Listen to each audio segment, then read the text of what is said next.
Saya sebelumnya menuju ke narasumber yang lain, saya ingin ke Pak Nizar terlebih dahulu. Tadi kan disampaikan Kang Acep bahwa suaranya ini kita belum punya hitung-hitungan yang realnya itu seperti apa sih gitu. Nah kalau dari Samawi sendiri punya berapa persen sih suara dari sejumlah pemilih di tanah air ini atau berapa besar sih jumlah massa Samawi? Relawan Samawi ini punya jejaring sampai ke tingkat desa. Jadi di tingkat desa semua kita ada, di kepengurusan di pimpinan majelis pimpinan daerah juga lengkap, di majelis pimpinan wilayah juga lengkap, dan itu rata-rata para pengurusnya adalah yang punya pesantren, punya majelis taklim. Oke, ada nggak hitung-hitungannya berapa gitu? Pengurus kita kemarin kita konsolidasi sampai ke tingkat pimpinan majelis pimpinan daerah se-Jawa itu ada 3.000. Ada 3.000. Oke, itu belum sampai ke akar rumput ya? Itu belum sampai ke akar rumput dan masing-masing mempunyai pesantren dan majelis taklim. Oke, saya langsung ke Pak Selamat terlebih dahulu kalau gitu. Ini kan salah satu contoh saja Pak Selamat, dari Samawi ada sekitar ribuan, tapi kita tidak tahu sebenarnya jumlah dari relawan Joko Widodo lainnya. Kalau tadi Kang Acep menyebutkan sebenarnya tidak bisa menakar sebenarnya berapa persen jika dikonversi ke suara di Pilpres nanti. Tapi dengungnya ini terasa sekali. Jadi apa kemudian signifikansinya untuk ini berpengaruh di dalam suara Pilpres nanti? Atau jangan-jangan cuma dengungnya saja yang besar, tapi sebenarnya kalau dikonversikan ke suara tidak besar-besar amat, Pak Selamat?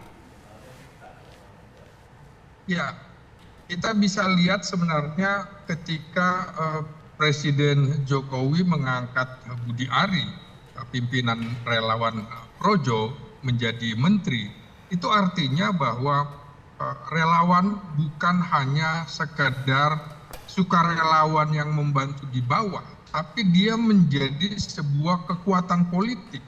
Jokowi ingin menggambarkan kepada publik bahwa relawan Jokowi, terutama seperti Projo, itu akan mengarah seperti partai politik. Ini posisi Budi Ari menjadi menteri itu juga menggambarkan bahwa betapa dahsyatnya sebuah relawan Jokowi. Jadi kita bisa lihat dalam beberapa baliho-baliho, Projo itu selalu kemudian gambarnya disamakan dengan di sebelahnya ada gambar Partai Solidaritas Indonesia.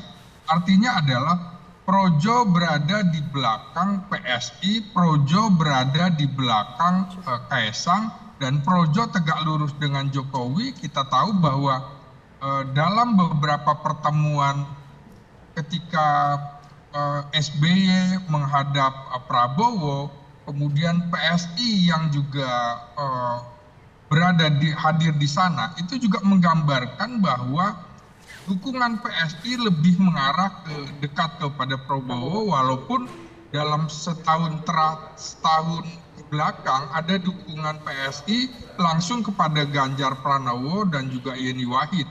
Tapi itu kan tidak dianggap oleh PDIP. Jadi ada kecenderungan itu. Dan kita bisa lihat dari relawan-relawan yang besar, termasuk Joman, itu arahnya kepada Prabowo. Jadi saya melihat bahwa ada bandul lebih mengarah kepada Prabowo daripada kepada Ganjar Pranowo, dan ini bisa dipersepsikan dari dinamika bagaimana relawan-relawan itu. Kemudian kita bisa lihat kehadiran Jokowi dalam pertemuan relawan alap-alap Jokowi dan juga pertemuan relawan Samawi yang kemudian malamnya bertemu Prabowo, apakah itu tidak disetujui Jokowi? Tentu politik itu bukan yang berada di panggung di depan, di permukaan, tapi di belakang sesungguhnya ada kasakusuk untuk memberikan dukungan. Seperti saya bilang tadi, Jokowi ini bukan fenomena politik kedua yang menampilkan standarnya dalam politik yang pertama adalah. Baik, terima kasih Pak Selamat. Suaranya ada sedikit gangguan komunikasi. Ya. Ya, baik. Terima kasih Pak Slamet. Sekarang kita terakhir menuju Kang Acep. Kang Acep, singkat saja Kang Acep. Kalau bicara menjadi judul kita sore hari ini, seberapa kuat masa relawan Jokowi? Apakah masa relawan Jokowi ini menjadi salah satu faktor penentu untuk kemenangan Pilpres 2024? Singkat saja Kang Acep. Saya agak kurang percaya karena dengungnya sekarang itu masih dengung dalam dua dinding, ya. Dengung antara dinding Prabowo dan dinding Ganjar Pranowo. Jadi masih main di situ, ya. Padahal suara real itu harus didapatkan dari suara yang mengambang. Kampanye mereka atau dengung itu masih di sana, masih memperebutkan Jokowi mendukung siapa, Prabowo atau Ganjar. Jadi masih di sana. Dan kalau dengung ini menjadi bumerang, menurut saya nanti akan kontraproduktif. Ya, nah, jadi kemudian persoalannya bagaimana para relawan ini akan bisa memainkan dengung itu.